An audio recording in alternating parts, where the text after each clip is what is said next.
میں نے ایک کی دو تہ لگا دی تاکہ آپ کے لیے تھوڑا نرم ہو جائے. کہ نہیں حفظہ، اس سے جیسا پہلے تھا ویسا ہی کر دو. میں رات کو اٹھ کے اللہ سے باتیں کرتا ہوں، اس کی نرمی نے مجھے اٹھنے میں ذرا رکاوٹ پیدا کی. یہ باتیں میں ٹھیک کہہ رہا ہوں؟ کہ جی ہاں ٹھیک. کہ تم مجھے کہنے آئی ہو کہ میں راستہ بدل لوں. حفظہ، جنہوں نے تمہیں بھیجا ہے، عائشہ جنہوں نے تمہیں بھیجا ہے انہیں بتاؤ. 3 دوست تھے، 3 مسافر تھے، ایک ان کی ڈگر تھی، اس پر ایک چلا اور چلتے چلتے چلتے اپنی منزل پہ پہنچا اللہ کے محبوب. پھر دوسرا چلا اور اسی ڈگر پہ چلا اور چلتے چلتے اپنی منزل پر پہنچا ابو بکر صدیق. اب تیسرا چل رہا ہے، اگر انہی کی راہ پہ چلے گا تو ان تک پہنچے گا. ادھر ادھر ہو گیا، دھول بھٹک جائے گا. انہیں جا کے بتا دو کہ جس راہ پر میرے دونوں ساتھی چلے میں اسی پہ چلتا رہوں یہاں تک کہ میرا اللہ مجھے میرے ساتھیوں سے ملا دے. اللہ نے کیسے ملایا؟ نماز میں خنجر لگا، نماز فجر کی نماز پڑھا تھا. اب ایک دم گرے، وہ چھپا ہوا تھا ابو لولو مجوسی، اس نے 7 وار کیے خنجر کے پیٹ میں. تو اب گرے تو پہلی صف والوں کو تو پتہ تھا، پیچھے نہیں. تو عبد الرحمن بن عوف لپک کے آگے مصلی پہ کھڑے ہو کے نماز شروع کر دی. اور چند آدمی اس کو پکڑنے کے لیے بھاگے. پھر اس نے آگے جا کے اپنے آپ کو خنجر مار کے اس نے خودکشی کر لی. اٹھا کر مکان پر لے گئے، دودھ پلایا گیا تو وہ آنکھوں سے باہر نکل گیا. کہنے لگے موت کا پیغام آ گیا ہے. تو اپنے بیٹے کو بلایا کہ بیٹا جا کر اماں جان عائشہ سے کہو کہ عمر امیر المومنین نہ کہنا، اب میں امیر المومنین نہیں ہوں، کہنا کہ عمر بن خطاب اپنے دونوں ساتھیوں کے ساتھ قبر کی جگہ چاہتا. اگر مجھے اجازت مل جائے تو مجھے وہاں دفن کرنا، اگر اجازت نہ ملے تو مجھے عام قبرستان میں دفن کر دیں. عبداللہ بن عمر تشریف لے گئے تو اماں عائشہ بیٹھی رو رہی تھی. کہ اماں جان میرا باپ عمر بن خطاب اجازت چاہتا ہے قبر کی اپنے دونوں ساتھیوں کے ساتھ. تو حضرت عائشہ رضی اللہ تعالیٰ عنہا رونے لگی، پہلے بھی رو رہی تھی. کہا عبداللہ یہ جگہ تو میں نے اپنے لیے رکھی ہوئی تھی کہ میں اپنے خامند اور باپ کے ساتھ میں بھی ایک کونے میں سو جاؤں گی، لیکن اگر عمر کی خواہش ہے تو اس جگہ کا عمر مجھ سے زیادہ حقدار.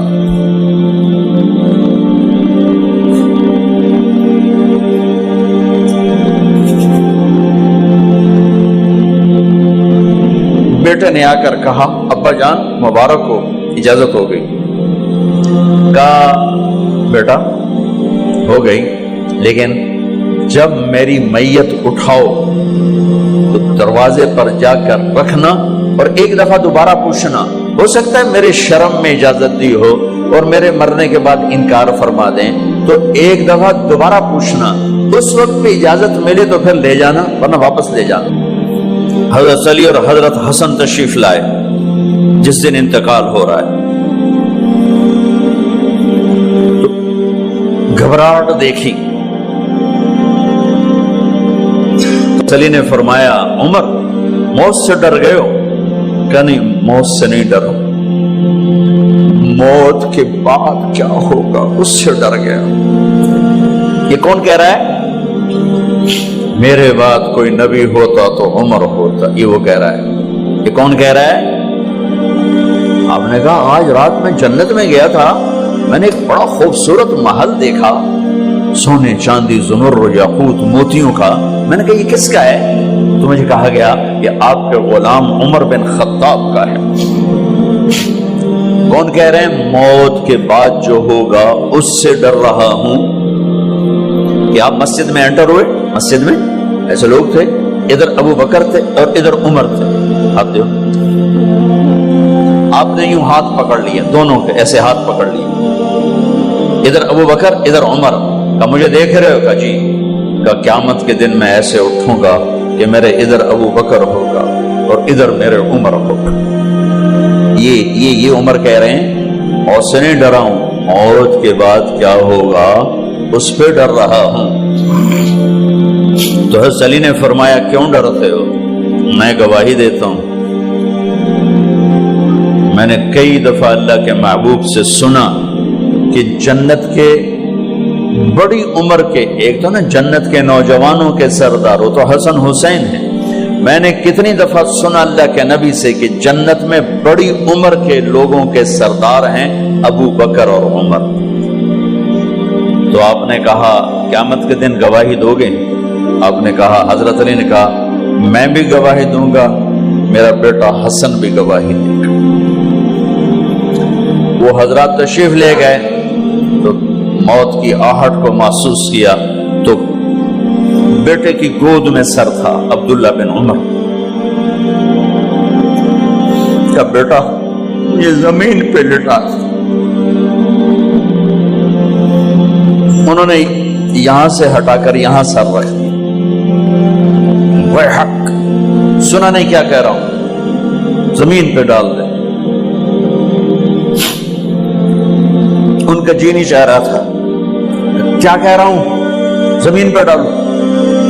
انہیں آگے کر دے، خود پیچھے اٹھ، اپنا چہرہ مٹی میں یوں رکھ اور مٹی میں منہ ملنے لگے ایسے، اور کہہ رہا ہے ویل لک یا عمر ان لم یغفر لک عمر ان لم یغفر لک ربک، اے عمر اگر تیرے رب نے آج تجھے معاف نہ کی تو تو ہلاک ہو۔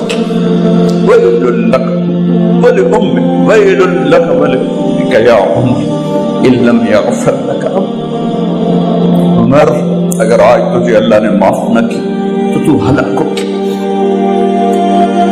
اتنے بڑے مقام والے 1,24,000 میں ایک آدمی ہے مراد، جسے مانگا گیا ایک آدمی، یا اللہ عمر دے دے میرے اسلام کی بلندی کے لیے۔ وہ کہہ رہے ہیں ویل لک یا عمر ان لم یغفر لک رب،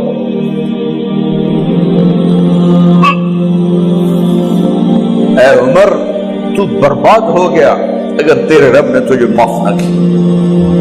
یہ کہتے جان نکل گئی۔